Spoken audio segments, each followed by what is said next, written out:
The fight I have against Atiku is that Peter Obi can never be president because he is Igbo. Dumebi Atiku. Former African Democratic Congress ADC presidential candidate Dumebi Atiku has raised concerns about what he described as systemic barriers preventing southern Nigeria from ascending to the presidency during a recent appearance on TVC TV. In the televised interview, Atiku expressed his frustration with the current political dynamics in Nigeria, particularly regarding regional representation in the country's highest office.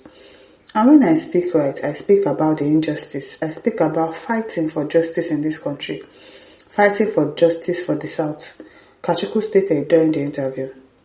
The Delta State-born politician acknowledged his previous stance against the use of divisive factors in politics, but indicated a shift in his perspective based on current observations. I have always been one who is against using religion, tribe, and ethnicity in politics, but I now realize that with what I see today, if someone doesn't start shouting, doesn't start speaking up, it's very easy for the Southern president to be demonized and hounded out of office for another Northerners to come in. The same thing they did to Jonathan, he explained. Atiku painted a picture of what he sees as a cyclical pattern that disadvantages Southern politicians, describing it as a system that perpetuates Northern dominance in the presidency, even in the country. As if they are the owners of this country, the Northerners. If the Northerners don't vote, nobody will win. Or the Northerners are better. Buhari was the 8 years. What did he do? We continue in this same merry-go-round where it seems that I, as a son from Delta State, can never go past this glass ceiling for presidency. That a Peter Obi can never be president of Nigeria because he's an Igbo man. That a Yoruba man can never comfortably be president because we are from the South. He said, using specific examples to illustrate his point. The former presidential candidate concluded his remarks by directly addressing his opposition to former Vice President Atiku Abubakar, stating, "That's the fight I have against Atiku." The interview highlights ongoing discussions about regional balance and representation in Nigerian politics, with Atiku's comments adding to the broader national conversation that equitable power distribution across the country's diverse region. It is well, because I don't really understand why the Northerners feel that they are superior to every other tribe. They are the ones that can do it best. But you people have been there. And you people did not do anything, even for your own people. I don't understand. Atuma Abubakar says, stupid observation from a semi-educated bet of devil God. How is it a stupid observation? Is it not the truth? Do you people want Igbos to be president? Do you people even want somebody from south to be president, apart from the southwest? Is it lying? It's not lying now. Because I don't understand what you people are saying.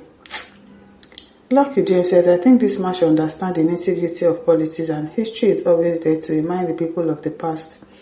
Power comes with superior argument, persuasion, lobbying, alliance, and commitment to national development, void of nepotism, favoritism, and tribalistic tendencies. So you think there is no nepotism involved in our politics in this country?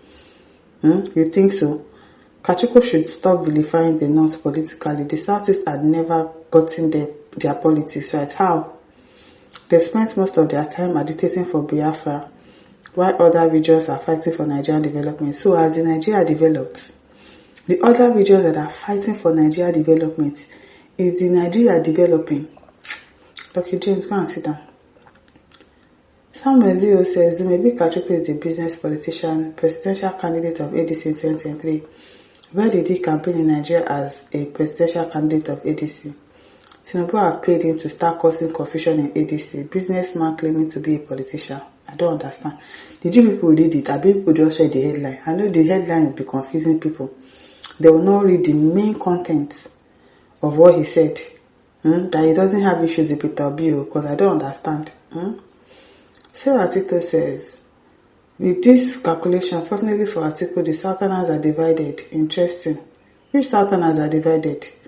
So, God, Nigerians, we don't read in this country. It's a very big problem. This one says, this man has been paid in order to blaspheme Peter Obi. Where did he blaspheme Peter Obi? He's actually arguing that they are not allowing Southerners to want to become president. He like him from the South, like Peter Obi from the South is that is an Igbo. They don't want him. They don't want them to be president. It's not like he's castigating Peter Obi or anything. Which one is this blaspheming Peter Obi? Now what for now people low? Atiku Justina says, no, please read the piece again and try to understand him. He's not against it. Some people will not read that piece. It is that headline that they will pick. It is that headline that they've used to do clickbait that they will just read and just conclude. It is well. Chijioke Uzoma says, did you know that Atiku was among the people that rigged Tinubu in the 2023 election against Peter Obi? Are you aware? I'm not aware. Benjamin Udoka says, let them go with their Nigeria and let us go with their Biafra. Christian Agazi says, El-Rufai has once said, if it becomes so then, let Igbos go. Abi, if you don't want them to get to that position of presidency, if you don't want them there, give them their Biafra and let them go. Abi, release Nnamdi Kanu from the prison and let them have their Biafra. It's as simple as that. It's as simple as that. Give them their Biafra. Since you don't trust Igbos enough to be president, why must Igbos be treated like the Israelites were treated in Egypt as reported in the Bible? You don't want them to be. Then let them go. Very soon the oil that you are bent on having will no longer be needed, as alternative sources of energy are coming on board. Abi, let them go if you don't want them to be president, because I don't understand if they only made this country for the Northerners or Yoruba people. Francis Ezechukwu says the present administration leads the coalition that removed the former president Jonathan from office because of his selfish interest. Our problem is not the North. It is well. Uche says Atiku can never be president of Nigeria because he's a Fulani terrorist. Nobody will even vote for that man. What is Nachi says, if Igbos can never be president of Nigeria, why all the noise against Biafra? Do you get? If you don't want Igbos to ever be president, give them their Biafra. Release Nnamdi Kanu. Why people still holding him there? Because I don't understand. It's really like Egyptians holding on to Israelites. Wow. Ibe Anoforo says, Kachuku is right. Atiku, whether he likes it or not, must step down for Peter, because I don't know what that man wants again. You've contested, you are not winning. It's not obvious that people are not going to vote for you. So let's invest now. Let's invest and go and find something else to do. This is all my listeners. Don't forget to like, share, and subscribe. Thank you for listening. See you some other time. Bye.